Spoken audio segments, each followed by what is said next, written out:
Thank you very much, everybody, for coming along this evening. We are very honoured, actually, to have Louise Regan with us, who is, I didn't realise until a couple of days ago, that she's national chair of the Palestine Solidarity Campaign. Because I'm in the NEU, the National Education Union, I've always known Louise as an NEU officer.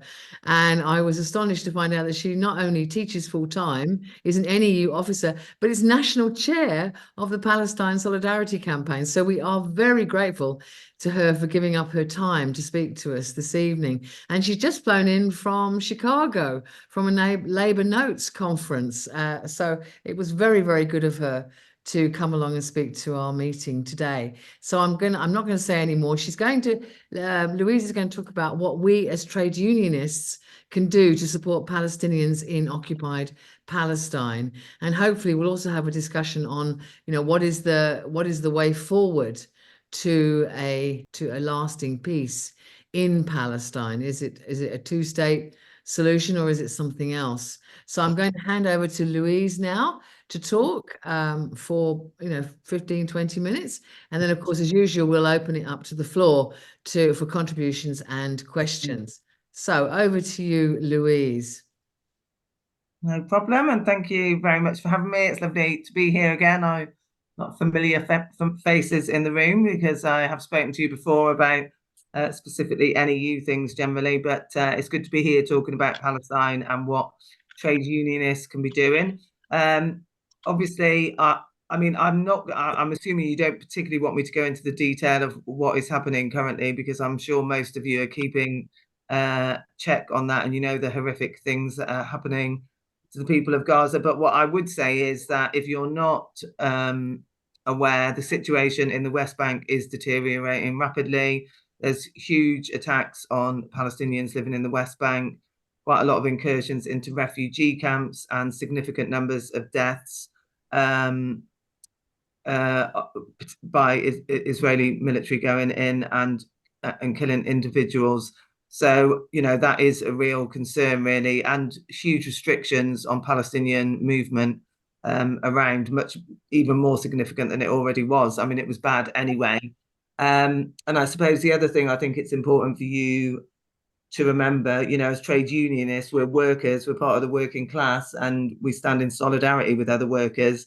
Workers in Gaza, but also across the West Bank, have not been receiving salaries since October because money is being withheld by Israel. So obviously in Gaza, it's mainly because they basically aren't able to work. But also across the West Bank, many of them are struggling dreadfully because of an inability to earn any money at all. So not able to even sort of feed or their families or survive, really. So it is a real dire situation, and does appear to be worsening on a daily basis, really, in terms of the sort of information we're getting and from partners that we are talking to on the ground. I mean, just in terms of the issue of attacks on workers, we know there's been significant deaths of education workers, health workers, journalists. All of those occupations specifically have been very heavily targeted in Gaza, and there's been huge destruction of both the education and the health service. But also there's been huge attacks on places of worship, historical sites. So it's quite devastating when you look at the level of that destruction. And I can send you some links to some quite informative articles, if you want, Carol, that you can share with people, that sort of covers all of that and the concerns that are coming out from on the ground organisations about what is happening. So, I mean, that sort of gives a general overview of that. I mean, in terms of what trade unions should be doing, my view always, is that we are here to work with our trade union partners in Palestine and to support their calls. And trade unionists in Palestine put out a call very early on after the 7th of October. I think it was around the 16th of October. They put out a joint statement and a call upon trade unionists globally in terms of what they wanted us to do in terms of solidarity and support. And I think we should always, wherever we are or wherever we're supporting people globally, we should work with what our partners there are asking us to do, because they are the trade unionists on the ground. And they had 5 calls. The first one was, and it talks about workers in relevant industries, obviously, but the first one was to refuse to build weapons destined for Israel, to refuse to transport weapons to Israel, to pass motions in their trade unions to this effect, to take action against complicit companies involved in implementing Israel's brutal and illegal siege, and especially if they have contracts within institutions, and pressure governments to stop all military trade with Israel, and in the case of the US, funding to it. And obviously, their main call is for us to continue to urge our governments to call an immediate and permanent ceasefire and to allow humanitarian aid in. And as we know, there's been a growing sort of global movement around that. I mean, it's different in different parts of the world. Here in the UK, within the trade union movement, what we have been trying to do is sort of cover a range of those issues in different ways. So we have encouraged all of our trade union partners in terms of Palestine Solidarity Campaign, and we have a big trade union network. All of the main trade unions are affiliated nationally to Palestine Solidarity Campaign. So we've encouraged all of them to make sure that they're advertising and encouraging members to attend our national demonstrations. And the next one, obviously, is next Saturday, the 27th of April. And from the start, we have built a trade union block within those demonstrations to try and show that there is a trade union presence there. And, to be fair, that block has grown. There have been more trade unions that come along, lots of trade union banners and flags, and increasing numbers of trade unions speaking at the national demos. But also to take part in the workplace days of action, because that's the other thing that our partners in Palestine have called on international partners to do, is to take specific workplace days of action. So there have been 3 now, I think 3 or 4. The next one is they've asked us to take is on the 1st of May on Workers' Day. So there's another national day of action. So we are encouraging trade unions to contact members and encourage them to do something within their workplace.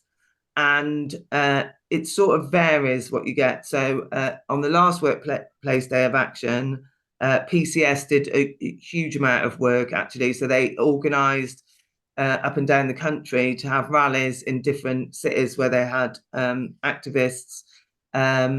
Other people, in the National Education Union, we encourage our members to have a workplace meeting on the day, to talk to members about what is happening, to educate them about the situation, take photos with ceasefire now pictures, to do fundraising if they can, because obviously one of the other calls from our partners is to fundraise, specifically, mainly at the moment, around health workers and getting support for the health system there, but obviously more widely aid generally. We have, the NEU has a fundraiser that we set up with Save the Children, specifically to get aid into children in Gaza. And we've raised over £100,000 now through our workplace days of action and other action we've done. So again, that's quite a sort of specific thing we're encouraging people to take part in. But also, I think for me, it's more important that people are raising the issue in their workplace and speaking to colleagues about it and openly having dialogue about the situation, because there's such a huge attempt to shut down any discussion about what is happening, and people feel that if they raise it within their workplaces, that they'll be criticised, or that there might be action taken against them. So again, we're encouraging people to advertise on social media when they've done things, take photos, and talk about what they have done. Obviously, one of the things that our partners have asked us to do is to get motions passed through trade unions. And I think that's quite important. Some unions are not at a position where they can currently take a motion to their national conference because they may not have one, or maybe that they think they're not going to win it at that level. But that doesn't stop you taking a motion to your local district or branch, whatever the name of your trade union is, and talking about the situation. And I think my advice to anybody in here, if it's something you haven't done and it's a new thing, is to think about what your asks are, and go for something, be very factual about what you are saying. There's plenty of evidence out there about what is happening. There's plenty of international sort of law and evidence that covers what is happening that you can call upon, so you can be factual in that, and then be specific about what you're asking for, and go for things that you think you can win in that workplace, because it's much better to start with a motion that you're going to get passed and that gives specific asks that you think people will take, and then to come back at a later point with more asks that are more specific, or that you think you are more likely to win once you've done some work within your branch. And again, that's about knowing the people that you are working with. Obviously, boycott, divestment and sanctions is a key part of what we are calling upon people to take part in. It was a call from civil society in Palestine, and I think it's more urgent now than ever, really, given the current situation, and is something that can be used very effectively. So a number of unions do have BDS policy. So I think if your union has got BDS policy, it's worth asking questions about what are they doing about that, and are they looking at whatever companies they're working with or have links with, and are there any companies that they need to withdraw from, or to stop working with. I mean, we do that regularly within the NEU as part of our sort of regular monitoring of what we're doing. We will check and wouldn't work with companies that are part of the BDS list, because it's quite an effective thing for us to do. I do think with BDS, with boycott, divestment and sanctions, it is important to look at what Boycott National Committee is asking us to do, and not just to invent your own thing or think, oh, I think we should target this company. I think look at what they are asking us to do, and focus on the key targets that they are asking us to focus on, because otherwise it's not always as effective. And where there have been very coordinated campaigns, we've seen that they have been extremely effective in terms of the impact that they have had. So I think it is worth looking at that and getting advice if you're not sure about who we ought to be targeting. I would just say on boycott, divestment and sanctions, and somebody spoke in Chicago about this from the arms industry, where we are targeting workplaces where there are workers. So at the moment, PSC is calling for people to do work around Barclays Bank. I'm very clear with people. It's not about having to go at the workers that are there in the bank. We want to educate people about what is happening. So, smashing windows or shouting at workers that are working in a bank is not going to win them to our cause. We want them to understand why we're doing what we're doing and to get involved and support our campaign. And the arms worker that spoke this weekend said that the plant where he worked had been attacked quite heavily. He'd been doing quite a lot of work internally to educate and work with members, and actually, because of the protesters outside who were shouting quite abusively at people as they went in, he said it took him a long time to regain the trust of members, because they just felt that everybody was going to be abusive to them.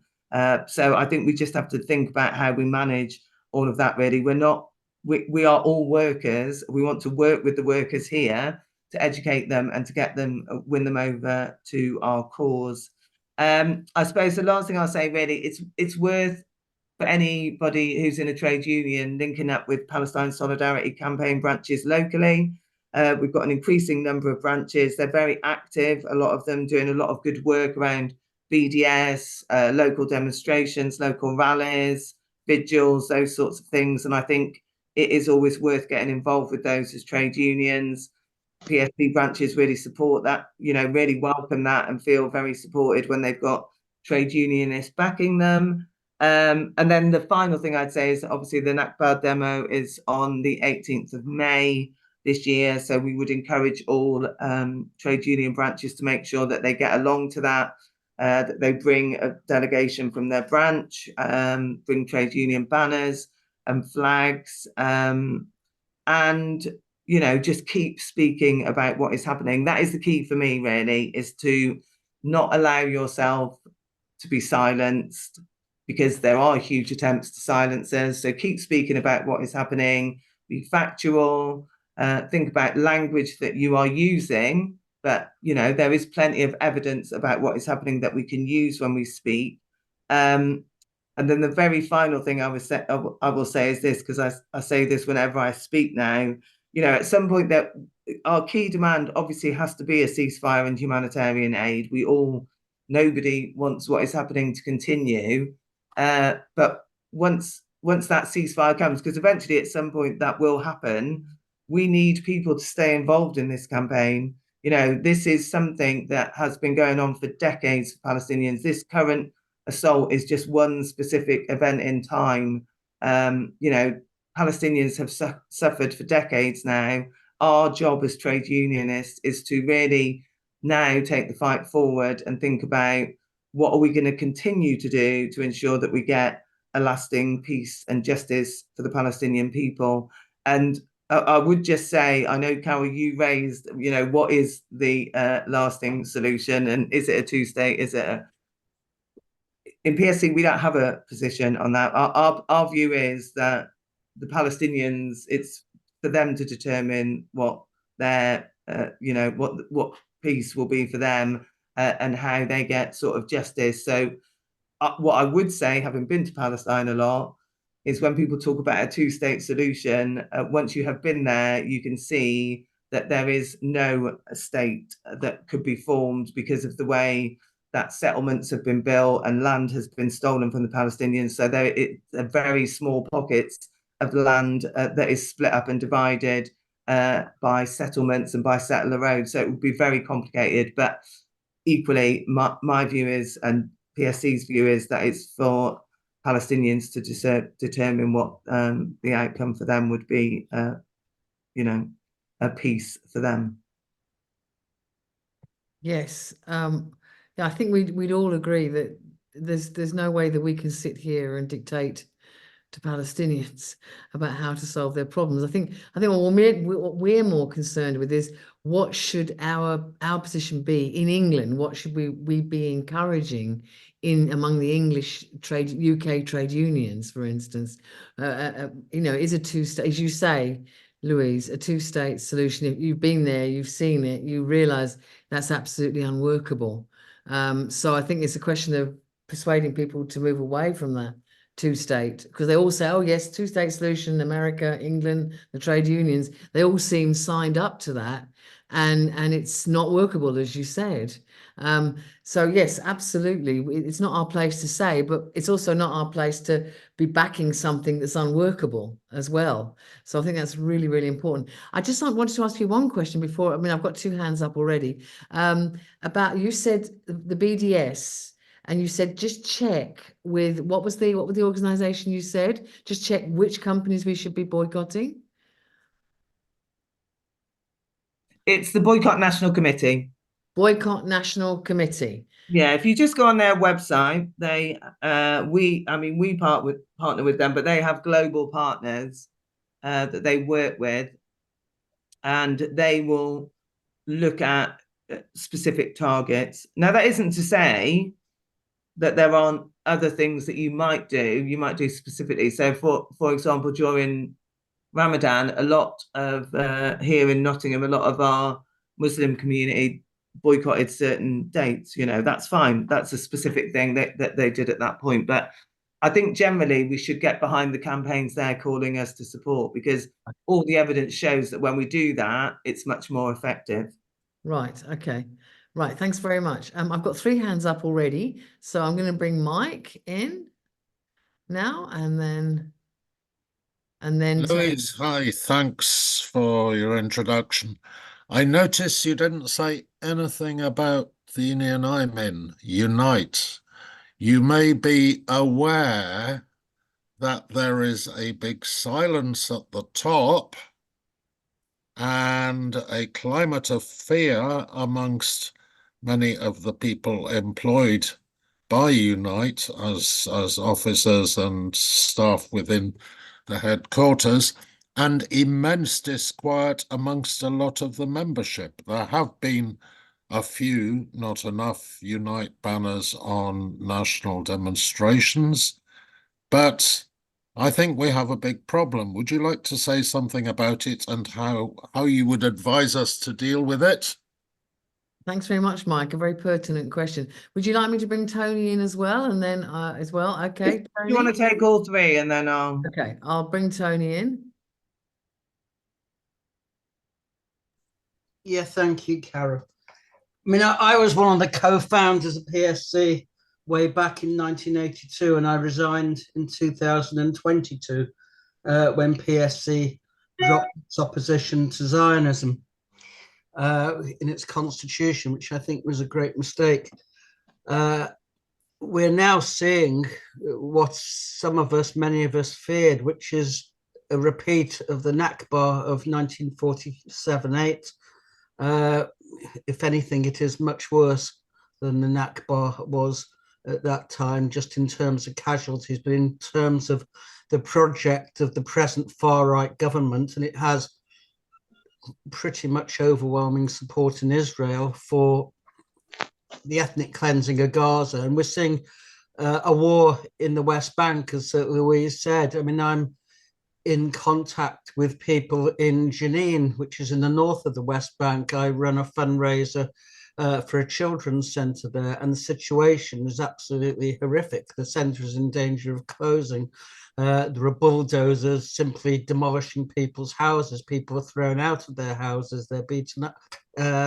It's almost indescribable. The question really is what we can do here, and of course all the things that Louise says are correct and should be supported. But there are political things that we need to do, because there is a pushback, and there has been a pushback for a decade with the whole fake anti-Semitism narrative.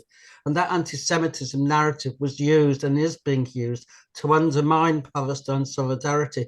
And it's one of the great mistakes of PSC that it never, ever came to grips with that and disregarded that generally. For instance, in the campaign to remove Jeremy Corbyn, which produced, of course, outrage. I mean, his very presence caused an outrage in the British establishment.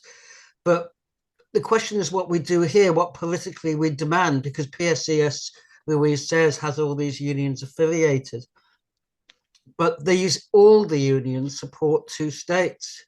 And it's a great mistake of the solidarity movement here not to have supported the concept of a democratic state rather than a Jewish state. Yes, of course, it's for the Palestinians to decide on paper, but of course they can't decide anything because they're fighting for their very existence. What we can do here is make the case that Israel as an apartheid state should not be existing as an apartheid state, and two states guarantees the continued existence of an apartheid state. We didn't call for it in South Africa. We shouldn't be calling for it here. Our job is to undermine support for the Zionists and for the supporters of Israel. And it's a great mistake, I say, to rely on the fact that the Palestinians are unable to make any decisions politically because they're not in a position to, in order to allow ourselves to be undermined politically in terms of what we ourselves say. We have to present clarity to our supporters and say Israel does what it does because it's a Jewish ethno-nationalist state, which has as its goal the removal of the indigenous population, that is those who are non-Jewish, from that state. And we're now seeing that playing out. In my own union, I mean, Mike has mentioned Unite. I have an open Zionist really as general secretary who has done absolutely nothing. I mean, we're trying to fight back as best we can, of course, but the position of the left in the union has deteriorated for a whole number of reasons. But she, in essence, has said that she is refusing to implement existing policy. So that affiliation to PSC unless it has become meaningless.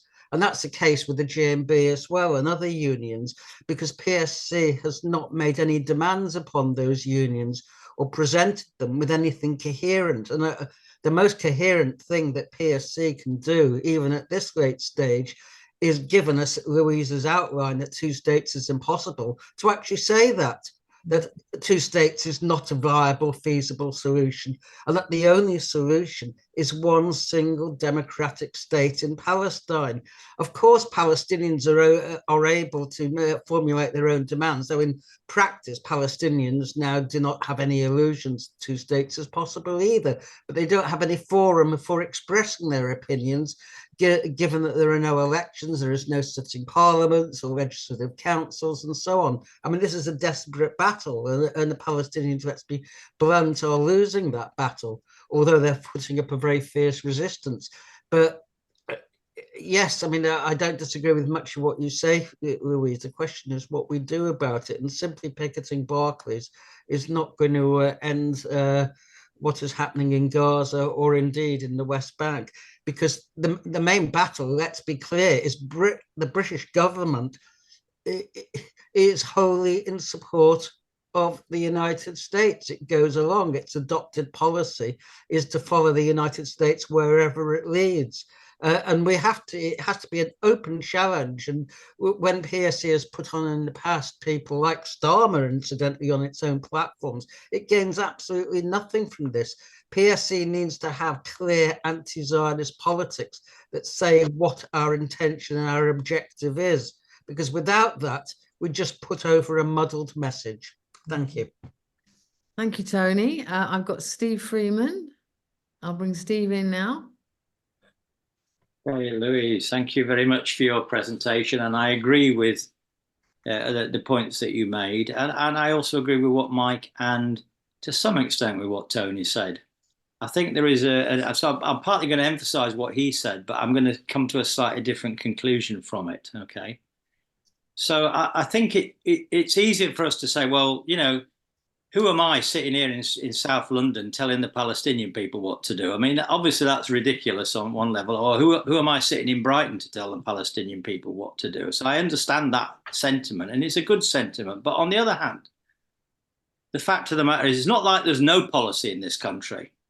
As Tony pointed out, there is an existing policy, which is very widespread. So if we say nothing against it, then in fact, by being liberal about it, all we're really doing is endorsing the policy that exists. And the policy that exists is 2 states. I mean, it's a kind of popular front that goes from Biden, Sunak, Starmer, TUC, GMB, Unison, Unite, RMC. And I don't know about the NEU, what the policy is there, but all of these policies and Jeremy Corbyn all support 2 states. Now, we may think, well, perhaps maybe that's not important and we can just ignore it and just do all these other things. But I do think it is important, and for the reasons that I think it does matter. And I think the trade union movement has to have a policy independently of the Labour leadership, independently of Joe Biden, independently of Sunak and all the rest of them about Palestine. And I think we on the left, in the trade union activists, must think about our own unions and what we're going to say. Now, the problem I have with Tony's position and why I think we need an alternative is because I believe you have to recognise that there are 2 nations in this space. And the problem is how these 2 nations can share that space. And it doesn't, a 2-state solution, problem with 2-state solution is it's a continuation, as Tony said, of Zionism. It allows the idea that a Zionist Israel will continue. And as you said yourself, Louise, that on the ground, it's hardly ever going to be possible anyway, the way the whole thing has worked. So I think you can have the idea of a democratic solution which accepts not a Zionist state, but a federal democratic republic of 2 nations, 2 parliaments, if you like, with 1 parliament for all those people. I think we have to put forward a democratic argument against 2 states. The problem is if you say 1 state and it's going to be a Palestinian nation, then really what happens to the Jewish nation? Are they just going to be liquidated? It's not. So it's not about getting rid of the Zionist state. It's about the Israeli people 20% of whom are actually Palestinians anyway. So I think we've got to have a rethink of this and have a version of one state that actually accepts the existence of an Israeli nation as well as a Palestinian nation side by side, and doesn't appear to think we're going back to how it was before 1948, before Jewish immigration, etc., turned up in Palestine and did all the terrible things that happened since. So I think that we do need a really rethink about this. And I think, you know, the movement has to think about this. Otherwise, we're just literally tied into following the imperialist solution, which will always prove out to be no solution. I'll stop there. Thanks very much, Steve. Right. Okay, over to you, Louise. Yes, thank you. Thank you for those questions. They were very good. I mean, obviously, I'm aware of what is happening in Unite. I'm not a Unite member. I mean, for me, I have for decades worked in my union to build the left and to make sure that it's the union that does the things that we think should be done in terms of, you know, in terms of our positions on lots of things, but particularly when we look at international work on Palestine. So, you know, we have done the groundwork. We take motions through districts, through to our national conference, and we have very good policy. We don't have a two-state position because we wouldn't determine what the solution is. I mean, there are currents within Palestine who are working on and believe that there should be one democratic state. That's not about saying that those people living in Israel have no right to live there. It's about saying that there would be one democratic state where everyone lived alongside each other and had equal rights. And you talked about the 20% of Palestinians that live in Israel. Well, they don't have equal rights with the Israelis that live there. They have very different rights and live under quite a lot of oppression. And since October the 7th, have lived under much more oppression, actually. In terms of Unite, my view always is that people say, what is the union doing? Well, you're the union if you're a member. You have to build from the base of the union. That's what our job is as union activists.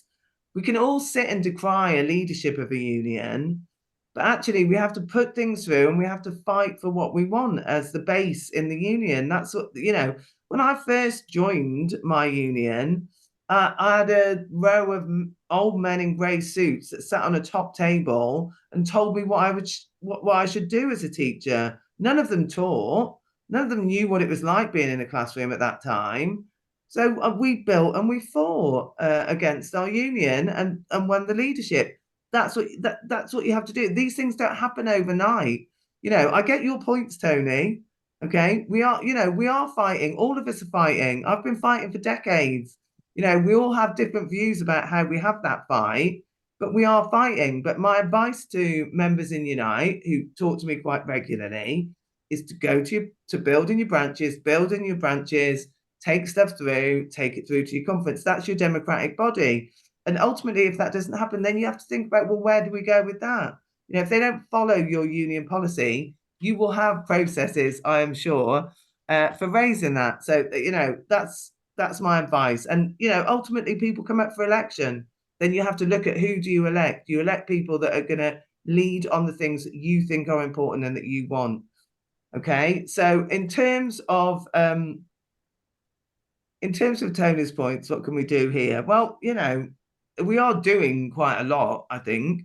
You might think that PSC has a muddled message. Our membership has grown significantly. Our branches are growing on a daily basis.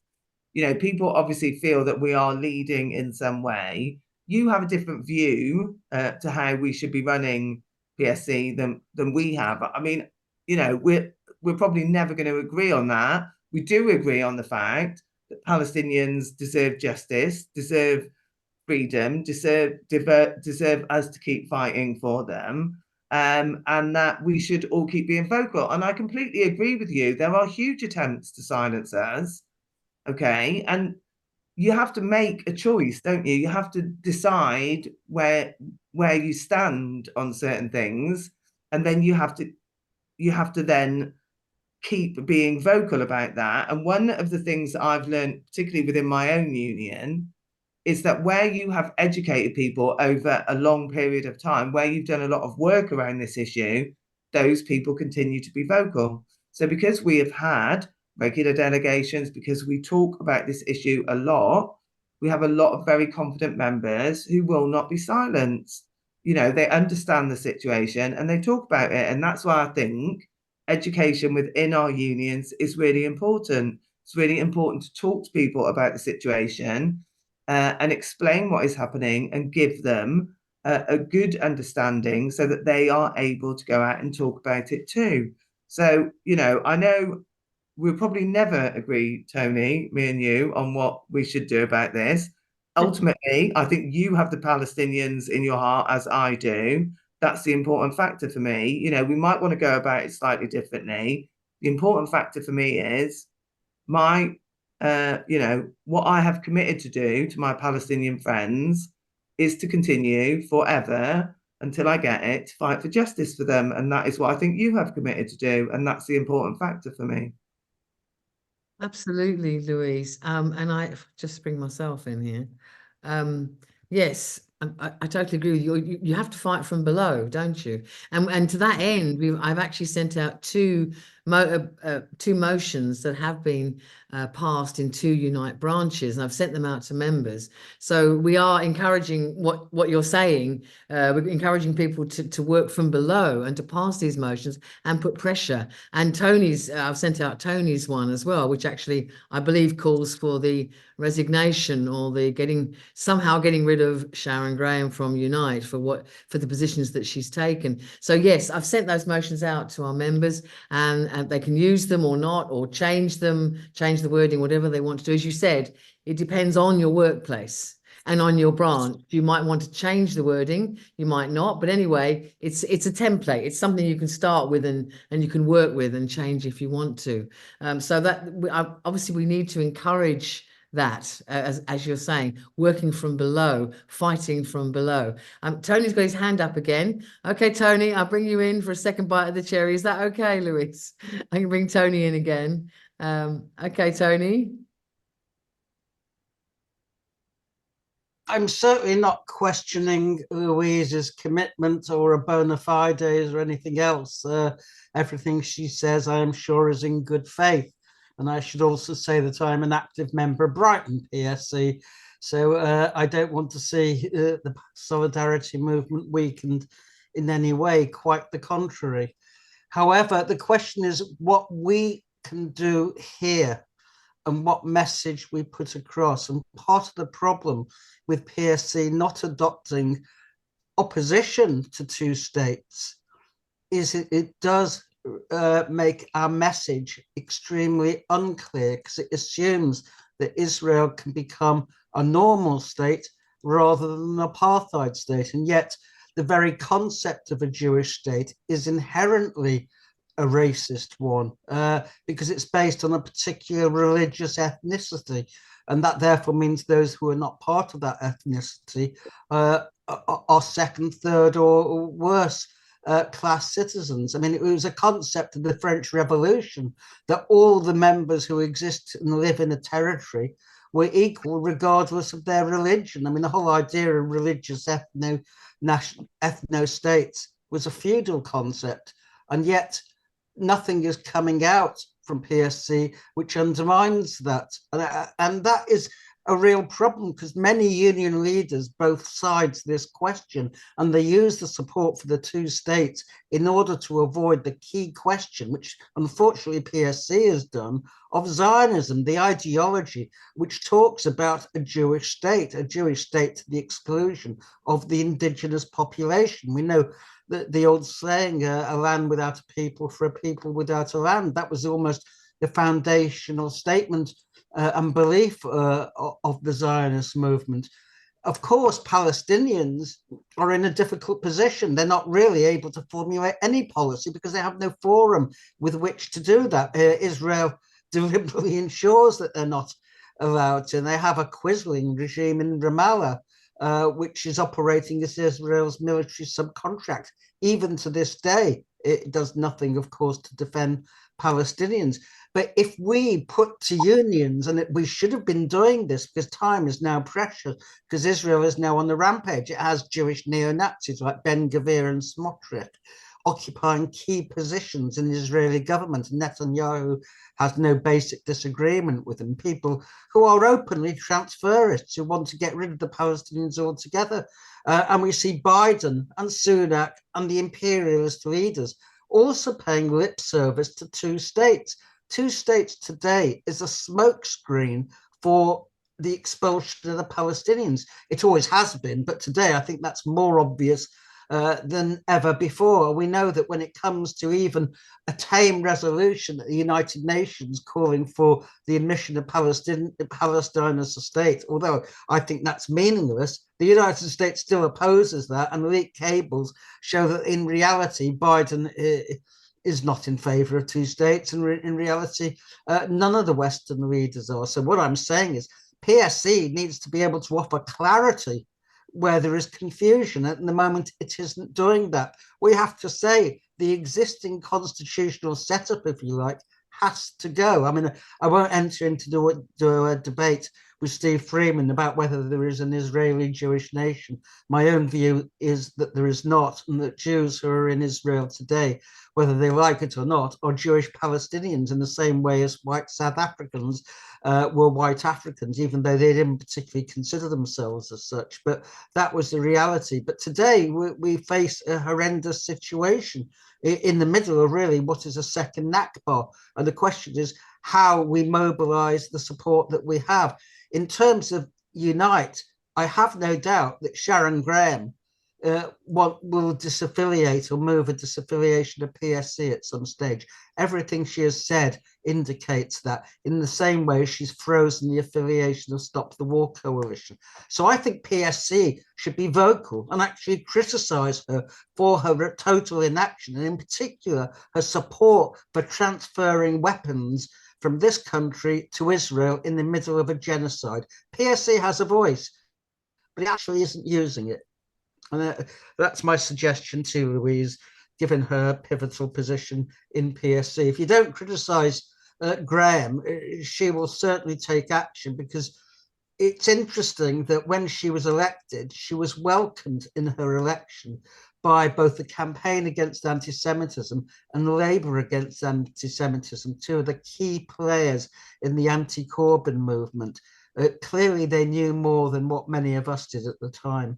And much of the left have had illusions in Graham. So that's my suggestion to Louise, and I hope she takes it back, that what's happening in Unite, and it's very difficult given Unite is an undemocratic union. That's a fact of the matter, and things don't happen very quickly in Unite. It has biennial conferences. There isn't another one until 18 months, by which time Gaza could be completely cleared, for example. I mean, this is an emergency situation. So I do think PSC needs to break from its precedent and actually openly criticize the fact that Unite has done nothing whatsoever internally to build any support for the Palestinians, contrary to its own policy. Thank you. Thank you, Tony. Here's Mike. Right, yeah. I think I would like to hear from you, Louise. You know, we've had it suggested that PSC doesn't take a position opposing Zionism. It seems to me that we absolutely cannot exist politically in any way, shape, or form in this country, and indeed in most countries, unless we have a position on Zionism, because it is constantly used to attack people on the left. Not only Corbyn, you know, before him we had the demise, remember, of Ken Livingstone. And even now we have this ridiculous man who tried to provoke demonstrators this last Saturday, this ridiculous Zionist who's trying to you know, gain capital and confront even the commissioner of the Metropolitan Police. Zionism is everywhere, and in a way, we are toothless and unable to defend Palestinians or ourselves unless we can really, unless we are able to confront Zionism and know, not just physically or whatever, but politically, and know why we do so. So that's one thing. I'd also like to ask your advice, really, because in terms of Unite, one of the things that Sharon Graham says, which is really pernicious, is that she couldn't possibly allow support for Palestine to be manifest and for meetings to be held on Unite premises, because we have members working in some of the defence industries, and it is for them to decide and for nobody else, and we don't want to upset them. She's started to use the same argument more recently, even about the showing of anti-racist and anti-fascist films. We don't want to upset certain members, presumably the fascist and racist members. I mean, it's a very bogus argument, but Tony and I may disagree about this, but I think we have to be able to start to have a dialogue with some of the workers who work in those industries. You're quite right, Louise, to say we don't want to just shout at them and abuse them. That ain't going to get anywhere. They'll just go into a defensive huddle. So, again, your suggestions for how we start to establish that dialogue, many of them, you've probably spoken to some people working in those industries who are incredibly uncomfortable and do not like what they are doing and really want their industries to be doing something far more productive. So, how do we start to establish that dialogue? I think it's important that we do. Thanks very much. Thank you very much, Mike. I had this, I just want to spotlight myself quickly. I had this, the world is not black and white, it's several shades of grey, actually, as Norman St. John Seaver said. Yeah. But so, you've got people, as you said, Mike, you've got people working in this industry, but they have families to support. They have, mortgages to pay. They have rents to pay. So it's not as easy as to say to them, right, well, you shouldn't be working in this industry. It's an evil industry and you should get out. It's not so easy when people are reliant on the industry for their livelihood. So I think Louise has made a very good point about persuading these people, talking to these people, not throwing abuse and not smashing windows. I think, Louise, you're absolutely right there. It's a question of talking to these people and winning them over to your viewpoint eventually. I've got Steve to come in. Have you got time for Steve, Louise? Okay, I'm going to bring Steve in again. Sorry, Louise. I agree with the last point that has been made. Is how do you persuade these workers? And I think an inspirational thing to remember is the way in which the Lancashire factory workers in the 19th century opposed slavery, even though their work was dependent on the cotton coming from the southern slave states, but nevertheless they took a principled stand. But it's how you do it. You can piss everybody off and alienate everybody, and that does nobody any good at all. So it's more of how do we do that? How do we get to talk? And maybe that's more effort must be done to try to contact those workers if Unite is acting as a barrier to them.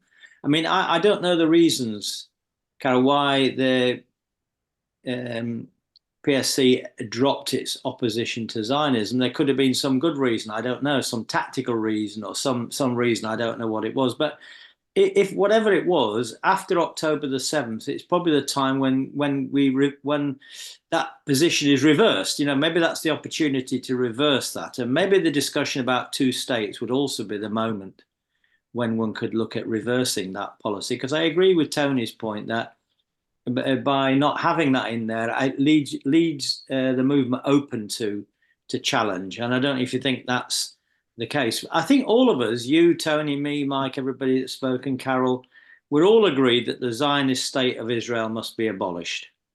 and that the Israeli constitution of a Jewish, so-called Jewish democracy must be scrapped. Everybody's agreed on that. And Tony makes an excellent Republican point, of course, because he traces it back to the French. It's not a particularly socialist point. The idea of liberty and equality was a fundamental principle of the French Revolution. That's what we're talking about. Free Palestine is really a Republican slogan. It's not actually a socialist slogan, even though socialists support it. It's about liberty and freedom and democracy and equality and all those fundamental values that Tony quite rightly raised. But I'll come back to this. If you're going to move away from two states, you have to come down to ask yourself whether there is one nation or two nations now. There may not have been two nations in 1948, but I think there is now. But Tony doesn't understand, because he says, I'm talking about an Israeli Jewish nation. I'm not talking about an Israeli Jewish nation. I'm talking about an Israeli nation that can exist, that can be shorn of Zionism. It is no longer a Zionist nation where its citizens, Jews and Arabs, can live in equality together. So if we want to talk about working class unity, which is one of the most fundamental things for us, we want to talk about the unity of the Israeli and the Palestinian working class. That should be a central thing for us. Then we need a political idea around which they can unite. And therefore that includes the idea of federalism. Federalism has always been a way in which nations can be brought together, because it allows them to have a certain confidence and a certain democracy and a certain so on. And that should be looked at. Again, otherwise you just get into the idea that what we want to do is not just liquidate the Jewish state, but we actually want to liquidate the Israeli nation as well, rather than liberate the Israeli nation from Zionism. And there are plenty of Israelis that like to be liberated from Zionism, I'm sure. That's a really good point there, Steve. I'm good. If you've got time, can I bring in Malcolm, Louise, and then I'll come back to you for some concluding remarks. Malcolm. Yeah, hi. I can't remember when the first partition map was drawn. I think it was a 1936 Royal Commission. And when it was drawn, the Zionists in Palestine were all in favour of it, and the indigenous population were completely against it. But when people talk to me about two-state solution, I just say, look at the map. I mean, look at any map that's been drawn of a two-state solution. It's nonsense. It doesn't make any sense whatsoever. So I don't really know why anybody even talks about it. I mean, you can talk endlessly about who is a Jew and who is an Israeli and who and all the rest of it. But the geographical fact is that it can't be done, as far as I can see. I mean, it's not like Portugal, where I live, where it's a sort of rectangle and you can cut it in half. You can each have a half of a rectangle. But I mean, given that the Zionists don't have any inverted commas rights to be there anyway. But I mean, why don't people look at maps? Why don't they look at maps of so-called two-state solutions? Because none of them make any geographical sense. Thank you. Thanks, Malcolm. Yes, I think that's a fundamental question. Look at the map. But the way it is at the moment, as Louise said in her opening lead-off talk, the two-state solution is unworkable. I think we're all of the same mind, actually, that the two-state solution just isn't going to work. So we're all agreeing with you, Malcolm. So I'm going to go back now to Louise to give us some concluding remarks. Okay. I mean, in terms of Tony raised some things about, why are we not having a vocal opposition to the Unite leadership? Well, that isn't where we're at the moment. I mean, as I've stated repeatedly, and this is what it's not just about Unite. I would advise any union membership of this. You have to build from your base. You don't win by attacking people. You win by building and gaining leadership. That's my view. And yes, that does take time. And we don't have time, but it is where we're at. Just by attacking people is not going to change what is happening. So, that's my first point, really. And we are obviously working with Unite members that are talking to us and want support and advice. In terms of our policy that several people have talked about, all of that is agreed at our AGM. That is where it is agreed, and wording of various things are agreed there. And people either agree with it or don't agree with it. And Tony has sort of obviously talked about that at points. In terms of the arms industry, I think it is worth considering where there are people doing work now. You know, as I say, this weekend I listened to somebody who works in an arms factory in Scotland. He's a Unite member. He was talking very vocally about the work he's been doing, building support. And it hasn't been easy, but, you know, he's done some really good work. He's very vocal, very supportive of what, you know, of the Palestinian people. He's got lots of really good ideas about sort of things that people can do. And I think that that is important, to work with people that are on the ground, that are doing things actively, that understand their union, that understand the workplace that they are working in. And I'm sure he could do a lot of work to support other Unite members in terms of building within their workplaces. I mean, in terms of the other things, you know, it is very hard to sort of, you know, as I said, we don't have a position on two states. I understand what people are saying about, well, we should have a position about something. I think, you know, that is a longer discussion in lots of ways. There's a longer discussion to be had here, but I'm not going to have a discussion in this room without having Palestinians in it. I want Palestinians to be part of the discussion about what their solution is. So if we want to talk about their solution, then we have to engage with Palestinian civil society and talk to them about what the way forward is. And yes, they don't have a political voice at the moment. I completely agree with Tony, but there are lots of very active people on the ground in Palestine who have a view, who know what is happening, who understand and have very good political ideas. So I wouldn't sit in this room with people who are not, well, I don't know, sorry, I apologize, because some of you may be Palestinian, but not that I know of. I would sit in a room with Palestinian people, with you as well, and I would be happy to have that discussion, but I would want Palestinian people in the room to have their voice heard. In terms of what's PSE, look, Tony, we don't support Zionism. Why would we support Zionism? You know, it's not anything that we have said that we do support. So I didn't say that. Oh, okay. Yeah. Because we don't support Zionism. I don't think Policy either. That's the problem. says. Tony, can you please allow Louise? I don't think there's any position, there's anywhere where you could find something where it says PSE supports Zionism. I just, you know, we don't do that. So, you know, I think we are very vocal. We're very outspoken at the moment. There's huge attacks on us, and we are defending the line consistently, both in PSC, but also in the wider, some of us in the wider trade union movement are doing that. So, so I think that's important. You know, we are doing what we can, but it, you know, obviously there are different views in the room, and I understand that. Thank you very much, Louise. I really want to thank you, Louise, for coming along tonight from a very, very busy schedule, I must say, just flown in from Chicago. So it was very, very good of you to come and talk to us this evening.